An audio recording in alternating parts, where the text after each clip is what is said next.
Aujourd'hui, je vous propose que l'on planifie ensemble mon année 2025, ou peut-être la vôtre si vous voulez faire l'exercice en même temps que moi. C'est vrai qu'on est fin janvier et il y a des gens qui ont déjà fait tout ça au début d'année, mais écoutez-moi bien, c'est un bon rappel qu'on planifie son année comme on veut. On peut même faire cet exercice au mois de mai et planifier le reste des mois sans aucun problème. Donc si vous n'avez pas encore fait cet exercice ou que vous l'avez fait et que vous avez peut-être manqué quelques étapes, eh bien allons-y, entrons dans le vif du sujet ensemble. Et la première chose à faire avant de commencer à planifier quoi que ce soit, selon moi, c'est quand même d'avoir une petite réflexion, une petite introspection sur l'année 2024. On va pas commencer la nouvelle année, se fixer de nouveaux objectifs sans avoir fait le point sur ce qui s'est passé avant. Pour moi, ça manquerait un petit peu de logique. Et donc l'idée pour faire cette petite introspection, c'est de vous poser tout simplement quelques questions. Qu'est-ce qui a fonctionné pour moi en 2024? Peut-être que vous avez atteint un objectif qui vous paraissait impossible, peut-être que vous avez accompli des choses que vous n'aviez pas prévues mais dont vous êtes très très fier. Peut-être que vous avez survécu à un épisode un petit peu très compliqué de votre vie. Bref, n'importe quel détail, n'importe quelle chose que vous avez réussi à faire en 2024 est à noter. Ensuite, eh bien, il faut vous demander ce que vous avez apprécié et ce que vous avez aimé l'année dernière afin d'en faire plus cette année. Donc, est-ce qu'il y a eu des moments qui ont été importants pour vous, des activités,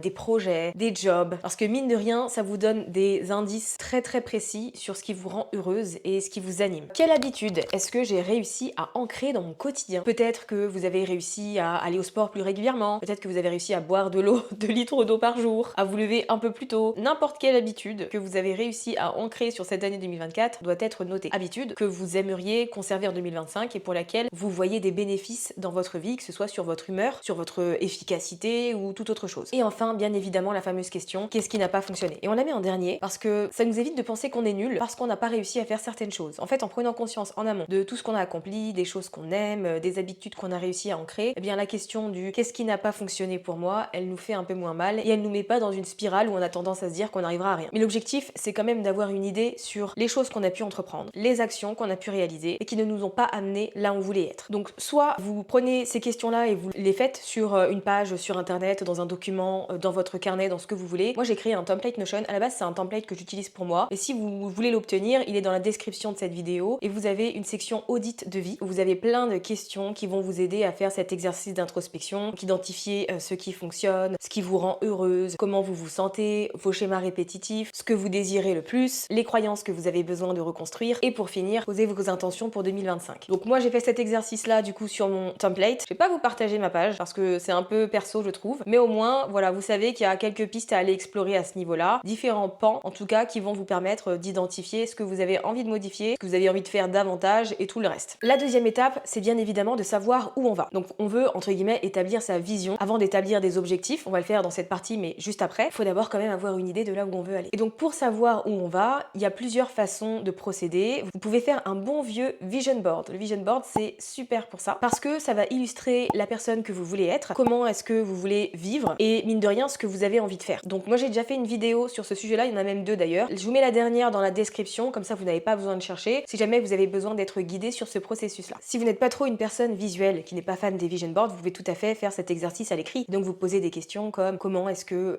mon futur moi se présente, comment est-ce qu'elle entre dans une salle, comment elle se tient, quelle est sa posture, comment est-ce qu'elle passe ses journées, à quoi ressemble son travail, quels sont ses hobbies, comment sont ses relations. Voilà, toutes ces choses-là, vous pouvez aussi le faire à l'écrit si ça a beaucoup plus d'impact pour vous. Quoi qu'il en soit, une fois que vous avez fait cet exercice de visualisation, en tout cas de poser votre vision, ce que je vous recommande, c'est d'ouvrir ChatGPT et de mettre le prompt que je vais vous mettre dans la description. Comme ça, vous n'aurez plus qu'à le copier-coller. Mais en gros, l'idée, c'est de mettre dans le ChatGPT, voici mon vision board. Donc vous uploadez l'image au format soit PNG, soit PDF. Est-ce que tu peux m'aider à identifier les domaines d'intérêt à privilégier au cours des 12 prochains mois pour donner vie à ce projet? Quel projet ou habitude dois-je prioriser ce trimestre pour rendre ces objectifs tangibles? Et donc ChatGPT à partir de là va vous aider à clarifier un peu les choses et surtout va vous aider à identifier des actions concrètes parce que parfois on est en mesure de mettre en place une vision mais pas à poser les actions qui vont nous aider à réaliser cette vision. Et donc ça peut être intéressant pour ça. D'ailleurs dans le template Notion il y a une page mission level up où il y a d'autres prompts, il y en a 5 de plus si jamais vous avez envie de varier et qui vont pouvoir vous aider si jamais vous vous sentez bloqué, si jamais vous avez envie d'identifier certaines choses spécifiques, etc. Donc au moins ça vous donne une idée. Une fois que vous avez fait cette partie-là qui consiste à établir votre vision, vous pouvez passer à vos objectifs. Ici pour les objectifs, vous avez entre guillemets plusieurs options. Soit vous faites deux catégories, les objectifs pro et les objectifs perso, soit vous faites en fonction de différentes catégories de votre vie. Vous pouvez avoir du coup une catégorie relation, une catégorie carrière, santé, finance, etc.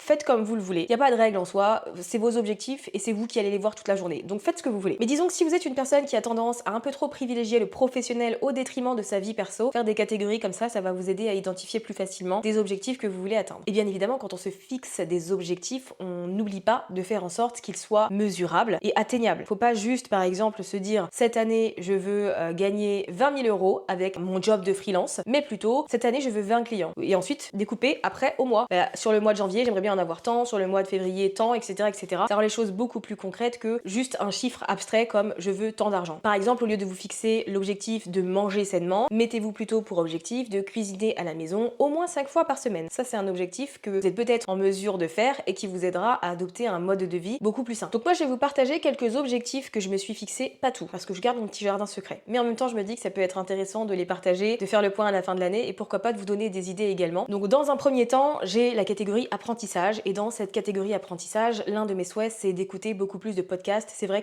sur l'année 2024, je crois que j'ai fait la plus grande pause de ma vie avec les podcasts dans le sens où j'en écoutais plus tellement, mais aussi je pense parce que j'étais un peu lassée de voir toujours les mêmes émissions. Et donc là, l'objectif, c'est aussi de me forcer à faire plus de recherches pour aller chercher des pépites plutôt que de juste parcourir les pages Explorer des applications. J'ai vraiment allé chercher en fonction des différents objectifs que je me suis mis, en fonction de mes intentions, etc. Et donc ça va m'aider à identifier des podcasts qui du coup vont aller m'inspirer. En fait, ce que je trouvais qui manquait perso, c'était, vous voyez, les podcasts un peu comme Steven Bartlett, où on a des experts dans leur domaine qui vont venir partager leur savoir d'un point de vue santé, ce genre de choses. Je trouvais que ça manquait en France, on n'avait pas de personnes comme ça qui mettaient en avant ce genre de contenu. Et puis il y a quelques jours, dans mes suggestions YouTube, j'ai eu la chaîne Major Mouvement. Je sais pas si c'est un kiné à la base, je crois que si. Il a fait une vidéo avec un expert du sommeil et une autre avec une dame qui vient parler de l'impact des fast-foods sur notre cerveau. Je crois, j'ai pas encore lu celui-là, mais il est dans ma playlist à regarder plus tard. Et ça, c'est exactement le genre de contenu que je cherchais en français. Et jusque-là, je sais pas, j'avais trop de mal à en trouver. Si jamais vous avez des podcasts avec ce genre de contenu à me recommander, n'hésitez pas, mettez-les dans les commentaires. Ou si vous avez des podcasts que vous adorez, qui sont peut-être pas forcément connus, sur la croissance perso, sur la santé, voilà, sur ce genre de choses de manière générale, ou même sur les histoires, genre Transfert de Slate par exemple, c'est mon podcast favori. Mais si c'est le cas, si vous me faites des recommandations, par pitié, mettez-moi des podcasts qui ont au moins 10 épisodes. Je veux pas me lancer dans un truc, écouter des épisodes d'un podcast qui a pas mis de contenu depuis plus de 6 mois. Ça me frustre trop, franchement ça me frustre trop. Et donc tous ces podcasts que je vais mettre de côté, ça va me servir pour les temps creux entre guillemets, quand je suis en voiture, quand je me maquille le matin, que je me prépare et tout. J'aimerais bien incorporer plus de podcasts à ce moment-là pour tirer profit, on va dire, et apporter un peu de connaissances dans mon quotidien. Ensuite, on a la catégorie lecture, parce que c'est vrai que je lis quelques livres par an, mais rien de fou. Et pour autant, j'aime bien les activités qui me permettent de décrocher des écrans, même si j'ai une Kindle. C'est vrai que j'utilise quand même moins que les livres papier, mais mon objectif cette année, c'est d'avoir de la lecture tous les soirs. Arrêter d'être sur mon téléphone juste avant de dormir et avoir ce moment de lecture qui fait un peu tampon entre le moment où je vais au lit et celui où je m'endors. Je pense en plus qu'avec un livre,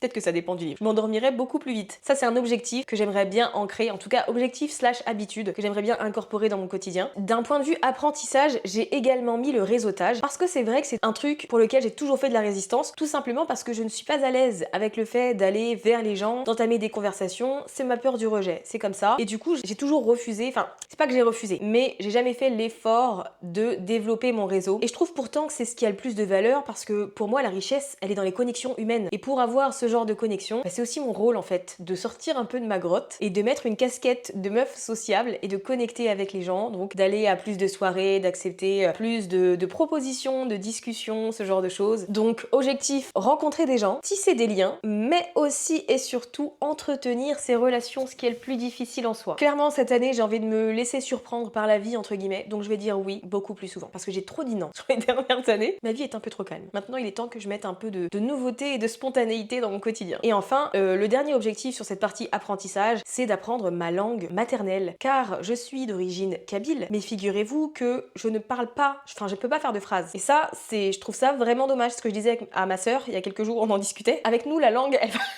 elle va s'arrêter là. Nos descendants, ils auront plus la langue de nos ancêtres. Parce que nous, on est incapables de faire une phrase. J'ai des mots, je comprends ce qu'on me dit la plupart du temps, mais je suis incapable de faire une vraie phrase construite. Donc, l'objectif cette année, c'est d'apprendre à parler kabyle. Bien sûr que je vais pas être hyper éloquente et tout, mais rien que ne serait-ce que réussir à faire des phrases, à m'exprimer et à dire ce que j'ai en tête, ce sera une grande victoire. Donc pour ça, j'ai déjà trouvé quelques chaînes YouTube et aussi un compte TikTok que je suis. Et donc ça, c'est un de mes objectifs perso. J'aimerais bien que d'ici la fin de l'année, je sois plus à l'aise quoi, et que je sois pas en train d'essayer d'assembler des choses à partir de connaissances que j'ai pas. Ensuite, nous avons la catégorie routine et habitude, même si j'ai déjà mentionné une habitude dans la section précédente. La première étant bien évidemment de tenir mes routines, que ce soit du matin, du soir, ma reset routine, etc. Ça, j'ai envie vraiment de réussir à ce que ce soit tous les jours, toute l'année. Je veux vraiment réussir à faire tout ça, même quand il y a des imprévus, même quand je rentre tard le soir. Arrêtez d'avoir la flemme en fait. Voilà, j'aimerais bien que la flemme, elle s'en aille en 2025 et que je puisse tenir cette habitude-là. Donc, sur le template Notion notamment, j'ai mis un tracker d'habitude. Ici, si vous prenez le template, je vous invite vraiment à personnaliser en fonction de vos habitudes à vous. Mais au moins, il y a le tracker, il est sur ma page principale et donc tous les jours, je le vois et je sais que tel jour, il faut que je coche si j'ai bien bu mon eau, si j'ai eu du mouvement, si j'ai fait de la lecture. Et ben, rien que ça déjà, ça m'aide à rester droite dans mon focus et sur le bon chemin. Deuxième objectif sur cet aspect-là, c'est de dépenser moins entre guillemets. J'ai déjà une règle, mais c'est pour les sommes assez élevées, dans le sens où j'attends toujours 7 jours avant d'acheter quelque chose, pour être sûr que j'en veux encore et que c'est pas juste une lubie. Mais quand les choses ont tendance à être peu chères, je trouve que je dépense de l'argent pour rien. J'en voyais Normal, Action, je vais plus là-bas. Ça me fait acheter des choses parce qu'elles sont pas chères et au final, je ne les utilise pas. Donc cette année, tout ça c'est terminé. J'achète uniquement ce dont j'ai besoin et je dépense mon argent beaucoup plus intelligemment. J'achète des basiques de qualité, j'achète ce qui est nécessaire on va dire, mais j'arrête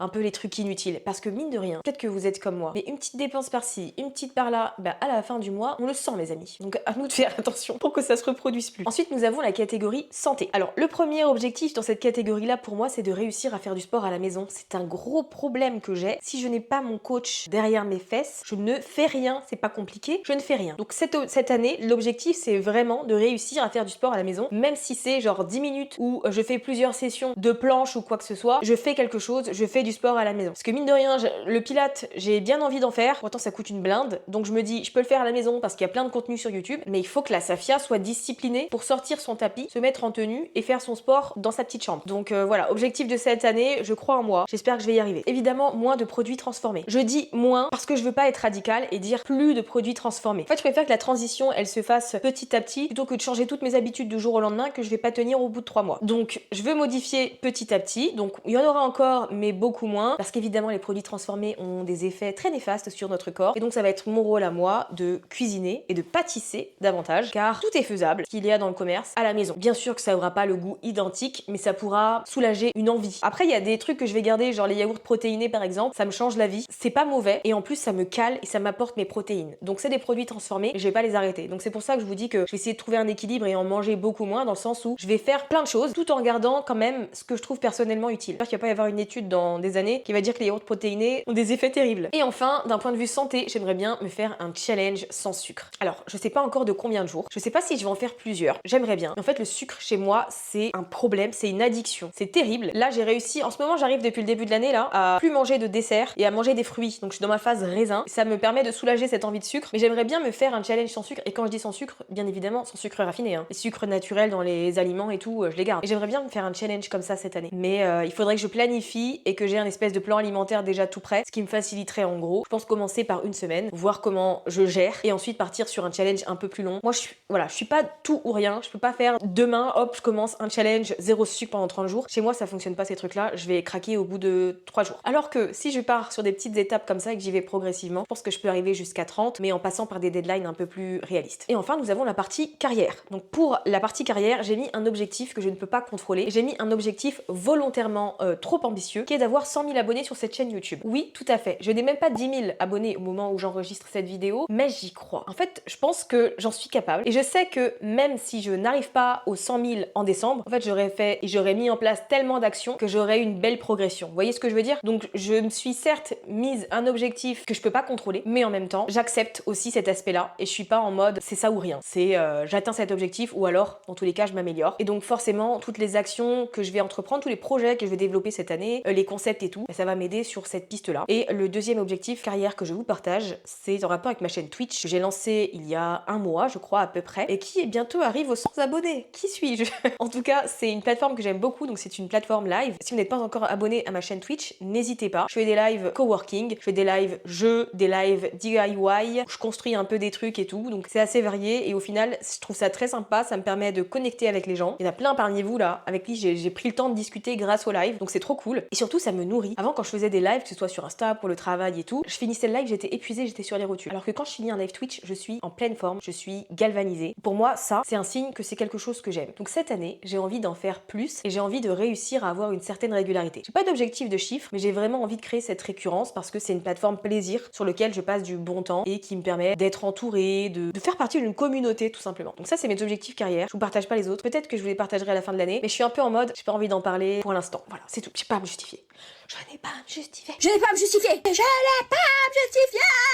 Donc vous avez maintenant une idée de mes différentes intentions et objectifs pour cette année. Vous avez fait, j'imagine, votre liste à vous aussi de votre côté. Maintenant, ce qu'il ne faut pas oublier, c'est que se construire des habitudes et les traquer, c'est hyper important pour la pérennité de ce que vous inculquez dans votre quotidien. C'est pour ça que j'ai mis un tracker sur ma base Notion, parce que j'ai vraiment envie de suivre comment j'avance chaque semaine et si je suis vraiment aussi efficace que je l'imagine. Parce que quand on fait les choses un peu à l'aveugle et qu'on n'a rien pour cocher et avoir une idée de ce qui se passe, on se rend pas compte de si on fait bien les choses. On peut avoir l'impression qu'on n'arrive à rien, alors que mine de rien, on a eu une certaine régularité pendant une période précise. Quoi qu'il en soit, faut aussi pas hésiter à demander à ChatGPT de transformer vos objectifs en habitudes concrètes que vous allez pouvoir réaliser au quotidien. D'ailleurs, vous pouvez même utiliser ChatGPT pour vous aider à définir vos objectifs. Utilisez une petite prompt qui dit voilà ma vision, voilà où j'en suis actuellement. Est-ce que tu peux définir des objectifs qui vont m'aider à atteindre ce résultat? Il va pouvoir vous aider et vous aiguiller sur la meilleure façon de définir ces objectifs, tout en gardant en tête les grands principes, on va dire, qui sont que dans un premier temps, vos objectifs doivent être alignés à votre vision. Ça, c'est indispensable. Le but, c'est pas de se fixer des objectifs juste pour le plaisir de s'en fixer. Ensuite, vous allez bien évidemment décomposer ces objectifs pour chaque trimestre de l'année. On en a 4, donc vous allez découper pour que ce soit plus réalisable et plus concret au quotidien. Vous sachiez quoi faire et avoir une mini deadline, on va dire, tous les 3 mois. À partir de ces mini deadlines, vous allez pouvoir définir des jalons et des étapes atteignables et mesurables. Le but, c'est vraiment que vous sachiez toujours quoi faire et quelle étape réaliser pour avancer. Vous ne soyez pas dans le flou. Et enfin, il vous faut des objectifs qui soient certes ambitieux, mais réalistes. Évidemment, les objectifs qui sont trop faciles, ils vont pas vous motiver et ceux qui sont un peu trop loin de votre réalité vont avoir tendance à vous faire procrastiner. Donc l'idée, c'est vraiment de trouver un équilibre entre quelque chose qui est en dehors de votre zone de confort et qui vous challenge et qui pour autant n'est pas non plus impossible. Donc, ce qu'on fait, c'est qu'on définit des objectifs majeurs pour 2025. Ensuite, on établit un plan d'action clair avec différents jalons pour les 4 trimestres de l'année. Puis, on établit nos non négociables, donc les habitudes quotidiennes qui vont nous aider à rester sur la bonne voie. Et ensuite, on prend le temps de faire une introspection et de pivoter si besoin. Donc, à la fin de chaque trimestre, vous faites le point sur toutes les actions que vous avez entreprises, ce qui a fonctionné, ce qui n'a pas fonctionné, et au besoin, vous pivotez et vous établissez un plan B. Et tout ça, c'est bien évidemment dans le template Notion. Vous avez des conseils pour cette partie-là, pour établir votre plan B, etc. Et une fois que ça c'est fait, eh bien écoutez, vous avez votre plan d'action pour l'année 2025, tout en gardant en tête que la flexibilité, c'est vraiment la clé. Autorisez-vous à changer d'avis. C'est votre année, vos projets et vos objectifs. Donc si vous avez envie de pivoter et de modifier certaines choses d'ici quelques mois, faites-le. Sentez-vous libre de le faire, personne ne va vous juger et personne n'a son mot à dire. C'est vous et votre vie. Donc pensez à cette flexibilité-là. Voilà, on est arrivé à la fin de cette vidéo. Je vous ai partagé un petit peu mon fonctionnement. Dites-moi dans les commentaires si on a des objectifs un peu similaires parce que du coup ça m'intéresserait. Mais quoi qu'il en soit, croyons en nous, bougeons-nous les fesses et on verra ce que ça donne à la fin du semestre, on va dire. Déjà à mi-année, on aura une bonne idée. N'hésitez pas à vous abonner et puis on se dit à très vite pour une nouvelle vidéo. Salut!